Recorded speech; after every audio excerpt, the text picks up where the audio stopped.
6:15, this is the Sri Lanka Broadcasting Corporation.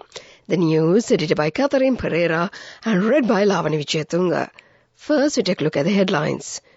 President emphasizes Sri Lanka's commitment to strengthening international economic relations. The budget for the year 2024 will be submitted by the President on Monday. The government of China officially handed over 26 motorcycles and 100 desktop computers to Sri Lanka police. 8 sluice gates of the Dadru have been opened as the water level is rising rapidly due to the continuous heavy rain. In news overseas, surgeon says Gaza's main hospital has lost power and is under constant fire. Those are the headlines, and now let's move on to the details of the local news. In a keynote address at the annual graduation ceremony of the Bandanayake Center for International Studies held at the Bandanayake Memorial International Conference Hall in Colombo yesterday, President Ranil Wickremesinghe outlined Sri Lanka's strategic focus on expanding economic cooperation with key international partners. President Wickremesinghe highlighted the country's intent to foster economic collaboration with India and member nations of the Regional Comprehensive Economic Cooperation, along with efforts to enhance ties with the European Union. He underscored the historical significance of Sri Lanka's foreign policy, citing the period from late Prime Minister D.S. Senanayake to Mrs. Sirimavo Bandaranaike as the golden era.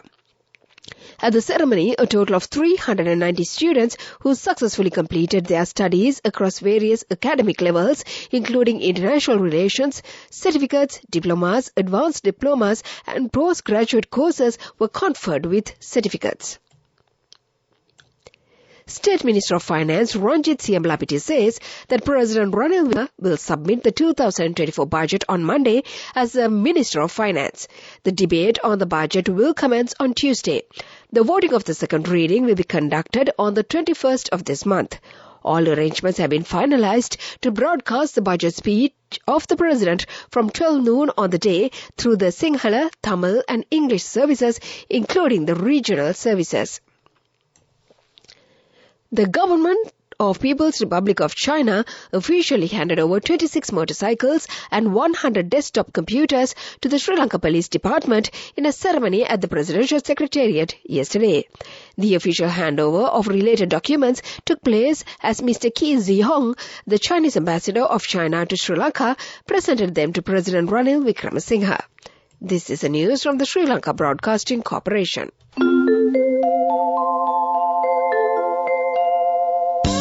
People's Bank Excelsior. Live the life you want.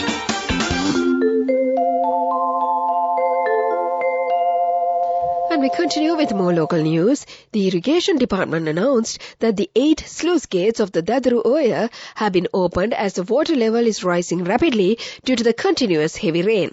Director Irrigation Engineer S.P.S. Sugishwara says that one sluice gate of the Udavalava Reservoir is also opened at present. He requests the people who live in Dadru and Maniganga river banks and the downstream areas to be vigilant. Sports Minister Roshan Ranasinghe says that the temporary suspension of Sri Lanka cricket by the ICC is an act of vengeance. There is no political mediation to cricket. Participating at a media briefing held at the Ministry of Sports, he said that he took measures based on the report submitted by the Auditor General on the Cricket Board. The lawyers are taking measures to submit facts against the suspension. The ICC should direct a letter mentioning reasons for the suspension. Accordingly, measures will be taken in this regard. If any positive situation is not created, they would appeal to the global cricket governing body in this regard. He also stated that necessary measures will be taken against the corruption and malpractices of the Cricket Board. And to conclude the local news, the headlines once again. President emphasizes Sri Lanka's commitment to strengthening international economic relations. The budget for the year 2024 will be submitted by the President on Monday. The government of China officially handed over 26 motorcycles and 100 desktop computers to Sri Lanka police. 8 sluice gates of the Dadru have been opened as the water level is rising rapidly due to the continuous heavy rain. And that was the local news. People's Bank Excelsior, a comprehensive banking services package with a branded checkbook as well as debit and credit card exclusively for you. People's Bank Excelsior, for professionals who dare to dream. news story is brought to you by Sinhala Mahatmaya. The main news story for this evening, the World Bank's Board of Executive Directors approved $150 million in financing for Sri Lanka to strengthen the resilience of the financial sector. World Bank Country Director for the Maldives, Nepal and Sri Lanka, Faris Haddad-Zervo, said that Sri Lanka's economic crisis highlights the need for strong safety nets to support the financial sector. A stable and reliable banking sector is essential for the economy, businesses and individuals, small and poor households. He added that strengthening the deposit insurance scheme will help to protect the savings of smaller depositors, including women and people living in the rural areas. And that was the main news story. The main news story was brought to you by Sinhala Mahatmaya. In Washington this evening, it has been reported that the unusual coral plant network in the vicinity of Madhuganga in Balapitiya is deteriorating. There are various rare and valuable plants in this area. The residents in the area say that the safeguarding of these plants are restricted only to a signboard. They request the relevant authorities to take measures to safeguard these plants. This is for the attention of the Environment Ministry of the Southern Province. That came to you in Watchlight, and now let's move on to the headlines of the world news. Surgeon says Gaza's main hospital has lost power and is under constant fire. Macron calls on Israel to stop killing Gaza's women and babies. Asia leads the way in quest to repair the planet. Those are the headlines, and now let's move on to the details of the world news. A surgeon at Gaza's largest hospital, Al-Shifa, says that the facility has run out of water, food and electricity, and that the intensive care unit has been hit. The Israeli military has repeatedly accused Hamas of operating from tunnels underneath the medical facility, which Hamas denies. A spokesman said the Israeli Defense Force does not fire on hospitals, but we will do what we need to if its enemy shoots us from such locations. 3 major hospitals in the Gaza Strip are also now on the front line of Israel's ground invasion. Israel must stop killing babies and women in Gaza, French President Emmanuel Macron has told the BBC. In an exclusive interview at the Elysee Palace, he said there was no justification for the bombing, saying a ceasefire would benefit Israel. While recognizing Israel's right to protect itself, we do urge them to stop this bombing in Gaza, he said. But he also stressed that France clearly condemns the terrorist actions of Hamas. France, like Israel, the US, the UK, and other Western nations, considers Hamas a terrorist organization. When asked if he wanted other leaders, including in the US and the UK, to join in his call for his ceasefire, he replied, "I hope they will." In a village in western India, women collect onions that have been stored in the orange metal dryers that are transforming their lives. It is simple but almost rudimentary technology, but they will help farmers to process excess or lower quality crop, which would ordinarily go to waste, into valuable products that can increase their profit. The dryers have been deployed around 400 villages and are made by India's S4S Technologies, one of the 5 organizations that won Earthshot Prize this week. The £1 million award was started by Britain's Prince William in the year 2014 with the aim of finding and scaling up innovative solutions to the world's greatest environmental challenge. And that was the world news. Development news.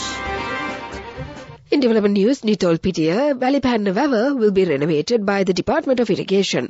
Water supply will be provided to 350 acres of paddy in the area. 20 billion rupees has been spent for the project. That came to you in the segment of development news, and let's move on to sports news. Moving on with sports news. The World Championship Cricket Tournament between Bangladesh and Australia is currently being played in Pune. Batting first, Bangladesh's team scored 306 runs for the loss of 8 wickets in their allotted 50 overs. Australia scored 269 runs for the loss of 5 wickets at the end of their 40th over a while ago. That was the sports news. Business news coming up. Go ekak thiyana youth eකට life එකේ change එකට නියමෙට set වෙන්න ඇස් වහගෙන දැකපු වීන හැබැ කරන්න youth එකට නියමෙට set වෙන්න friendship එක මෙන්න The all new NS NSB Ithru account. NSB IM, a plan for your dream. Business News, sponsored by National Savings Bank, the safest place for your money. Invest Sri Lanka, Retire Sri Lanka, an event focused on attracting investment to Sri Lanka, was held in Singapore recently. The event served as a backdrop for the signing of a memorandum of understanding between Port City Colombo and the Singapore Sri Lanka Business Association. Invest Sri Lanka, Retire Sri Lanka was organized by the Singapore Sri Lanka Business Association with the valuable support of the High Commission of Sri Lanka in Singapore. This event provided a platform for in-depth discussions on investment opportunities in Sri Lanka, particularly in growing sectors such as technology, real estate, healthcare, sustainable agriculture and manufacturing. That is the business news. Economic news follows. Business News, sponsored by National Savings Bank, the safest place for your money. Go එකක් තියන youth එකට life එකේ change එකට නියමෙට set වෙන්න ඇස් වහගෙන දැකපු වීන හැබැයි කරන්න youth එකට නියමෙට set වෙන්න friendship එක මෙන්න. The all-new NSB Ithru account. NSB IM, a plan for your dream. In economic news, the Vayamba Food Fiesta Trade and Educational Exhibition will end tomorrow. It has been organized by the Northwestern Governor's Office and the Provincial Council. That is the economic news and the weather report to conclude. Weather report. And finally, the weather report. Prevailing showery weather condition is expected to enhance over the next few days. Starting from tomorrow, the Department of Meteorology says showers or thunder showers are likely at several places in many provinces after 1 p.m. Heavy showers above 100 millimeters are likely at some places in the western, central, Sabarkamua, southern and eastern provinces and in the Kurunegala and Polonnaruwa district. Showers or thunder showers will occur at times in the eastern province and in the Polonnaruwa district. Meanwhile, misty conditions can be expected at some places in the western, Sabarkamua, central and Uva provinces in the morning hours too. And before we conclude this bulletin, let's get back to the headlines once again. The President emphasizes Sri Lanka's commitment to strengthening international economic relations. The budget for the year 2024 will be submitted by the President on Monday. The government of China officially handed over 26 motorcycles and 100 desktop computers to Sri Lanka police. 8 sluice gates of the Dadru Oya have been opened as the water level is rising rapidly due to the continuous heavy rain. And in news overseas, surgeon says Gaza's main hospital has lost power and is under constant fire. And with that, we conclude this bulletin of news. Now it's back to our regular Saturday evening host, my good friend Shantima, on the other side of the glass panel to keep you entertained.